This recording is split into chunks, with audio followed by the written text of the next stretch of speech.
Let's delve into the data. In the first half of 2025, we've seen some truly significant shifts in migration patterns across the English Channel.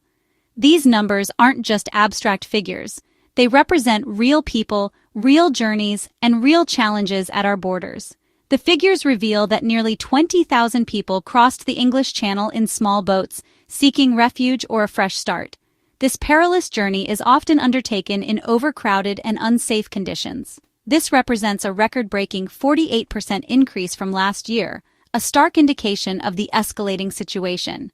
The surge in crossings has placed immense pressure on resources and infrastructure. This surge isn't just a statistic, it's a human story unfolding in real time. It's a daily reality for the UK's south coast, where communities are grappling with the immediate impact of these arrivals. We're seeing hundreds arriving on some days, placing a significant strain on local services and resources. Each number is a person, a unique individual with their own story, someone who's risked everything, leaving behind their homes and families for the hope of a new start, a safer future. Local councils and charities are stretched thin, working tirelessly to meet the immediate needs of those arriving. They are scrambling to provide essential shelter, food, and vital medical care to those who have often endured traumatic journeys. Despite government promises to stop the boats and implement stricter border controls, the crossings are not slowing down. In fact, they're only increasing, presenting an ongoing challenge to policymakers. This highlights a complex crisis with no easy fix, demanding a multifaceted approach that addresses both the immediate needs and the underlying causes.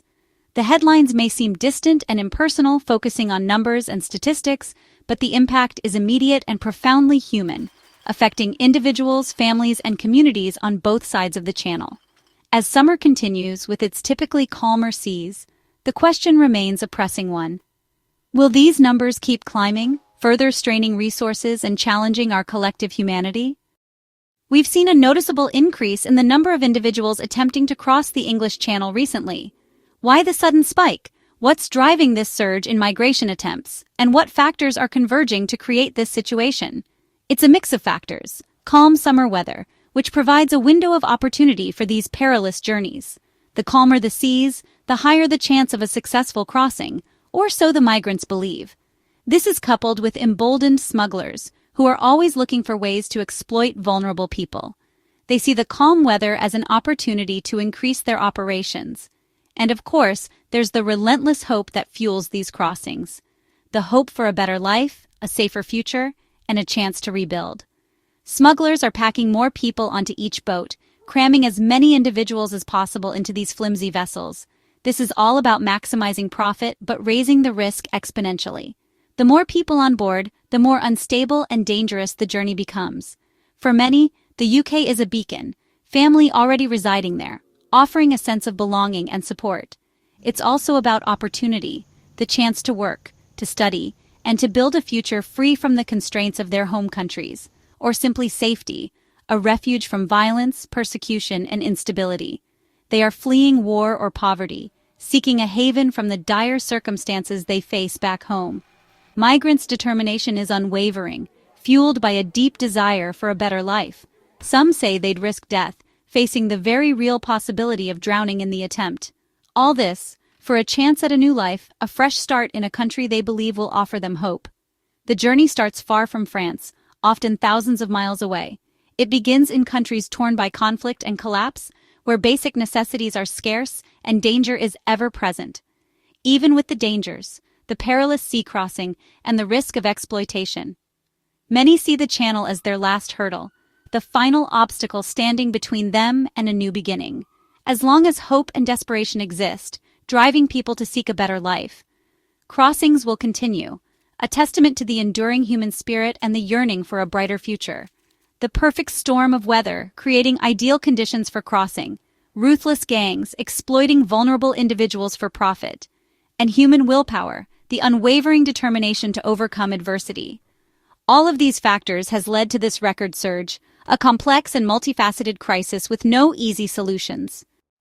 On the beaches near Dunkirk, the operation is swift and secretive. Before dawn, groups gather in silence, guided by smugglers to waiting inflatable boats. Tension is high. Everyone fears being left behind, and boats are dangerously overcrowded. French police patrol, but stopping every launch is nearly impossible. Even when boats are intercepted, most migrants simply try again the next day.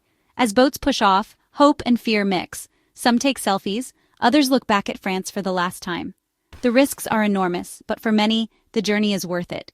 These early morning launches are the front line of a crisis driven by desperation and organized crime.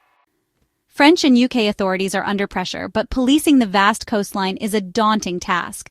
French police sometimes stop launches, but once boats are in the water, intervention is rare, though new rules may soon change that.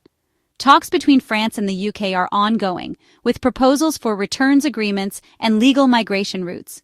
Both sides know cooperation is essential, but negotiations are slow and politically sensitive. Critics say deterrence isn't working. Desperate people will keep coming. The Home Office insists it's targeting smuggling gangs, but the cat-and-mouse game continues. For now, the crisis outpaces the response. The upcoming UK-France summit is generating considerable anticipation. High-level discussions are planned, with hopes pinned on forging a more effective strategy to address the ongoing challenges in the English Channel. It is seen as a chance for a new approach, a fresh start in tackling a complex and deeply entrenched issue. The meeting provides an opportunity to reevaluate existing policies and explore innovative solutions that could lead to a more sustainable and humane outcome. But past efforts, despite significant investment and political will, haven't slowed the crossings. The number of individuals attempting the perilous journey continues to rise, highlighting the urgent need for a more effective and comprehensive strategy. This isn't just a UK or French issue. It's a shared responsibility that demands a collaborative and coordinated response. It's a global crisis, rooted in conflict, poverty, and displacement. These are the driving forces behind the movement of people, compelling individuals and families to seek safety and opportunity elsewhere. Charities argue that real solutions must address these root causes, providing support and stability in regions affected by conflict and poverty. Not just border security, which, while important, is only a symptom of a much larger problem. A more holistic approach is needed, one that combines border management with humanitarian assistance and long-term development initiatives. For migrants in French camps, the future is uncertain. They face daily struggles and anxieties, unsure of what tomorrow will bring. For UK communities, particularly those along the coast, the challenge is daily and real, impacting local services and resources. Politicians face mounting pressure from all sides, caught between the need to control borders and the moral imperative to protect vulnerable individuals. But the debate often overlooks the human stories at its core, the individual experiences of those seeking refuge and a better life. There are no easy answers. The complexities of this issue defy simple solutions. Only a need for cooperation between nations, sharing resources and expertise to address the root causes of migration, compassion for those in need, and realism about the challenges involved. As summer goes on and weather conditions improve, more boats will cross the channel, driven by desperation and the hope of a better future. And the puzzle remains unsolved, a persistent challenge that demands innovative thinking and a commitment to finding lasting solutions. The Channel crisis is far from over, and its resolution will require sustained effort and a willingness to address the underlying issues that drive it.